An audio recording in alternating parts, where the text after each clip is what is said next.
5 minutes to Senator from New Mexico. Senator from New Mexico.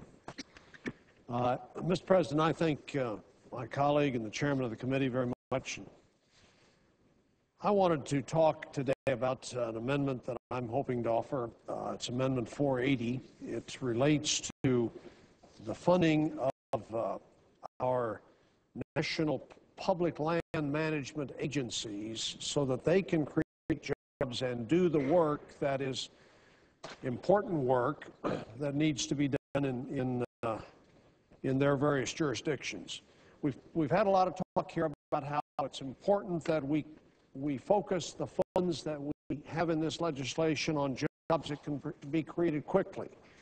We've had a lot of talk about how we need to focus these resources on real needs of the country and jobs where we can actively monitor the decisions that are made so we know the money's not being wasted. In my view, Mr. President, this amendment does all of those things. It's a proposal to add an additional $2.5 billion to funding for the National Park Service, for the Forest Service, for the Fish and Wildlife Service, for the Bureau of Land Management, Bureau of Indian Affairs, to carry out the critical land and resource management projects that they have identified that need to be carried out on our public lands. We have 14 senators who've joined me in co-sponsoring the amendment.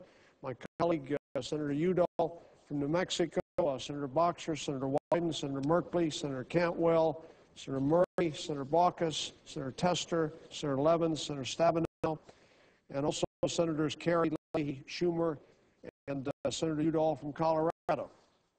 Now, the estimates we have from the various public land management agencies is that this additional funding would create an additional, allow them to create an additional 45,000 really jobs between now and the end of the next fiscal year. That is the end of September of 2010. I've heard a lot of criticism here that the cost per job of this proposed legislation is too much. And I've heard $800,000 per job figures thrown around here. When you look at this, all the figures I've got indicate that we're talking about $56,000 per job for this next 2-year period. These jobs are vitally needed and can be carried out. Let me give you some examples of what I'm talking about here and what I think could be done with this extra funding.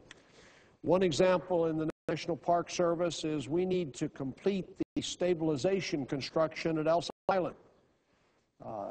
The seawall there at Ellis Island, asbestos removal at the Statue of Liberty National Monument. These are projects that are underway but don't have adequate funding to be completed. We need to repair roads or trails at the Olympic National Park. We need to replace substandard employee housing at Grand Canyon National Park. And I'm sure my colleagues from Arizona will recognize, having seen that substandard housing, that would be good use of public funds. We need funding for road repair and replacement at Bandelier National Monument in my home state of New Mexico. As far as Forest Service funding goes, much more funding is needed to thin the forest, to reduce wildfire fuels, and restore forest health. This thinning work is labor intensive. It's work that requires chainsaw crews, heavy equipment operators. These people are out of work today. These people can be put to work very quickly doing this important work. And this thinning work, this forest thinning work, protects our communities that are located near these national parks, these national forests. The Bureau of Land Management has a tremendous amount of work that needs to be done with regard to reclaiming abandoned oil and gas wells and mine sites. In my state alone, we have 8,000 acres that are covered with abandoned oil wells and hundreds of abandoned mines waiting for reclamation funding. Again, contractors, there are workers who are anxious to have this work if we would just fund it. With regard to state and tribal wildlife grants, there are examples in my home state where we need to install fish screens. We need to replace culverts. We need to work in the Rio Grande area to restore the cutthroat trout habitat, and much work can be accomplished there. So, Mr. President, let me just conclude by saying that if we want to put public funds into work that is important to the public, and if we want to put public funds into projects that can create jobs quickly and stimulate the economy through that effort, this amendment, I think, is ideally designed to accomplish that. I hope very much that my colleagues will support this. I know there's been a lot of talk about how we need to reduce the size of this overall legislation. I don't agree with that. All the economists I've heard from, conservative economists and liberal economists, have all said that if anything, this legislation is too small as it currently stands.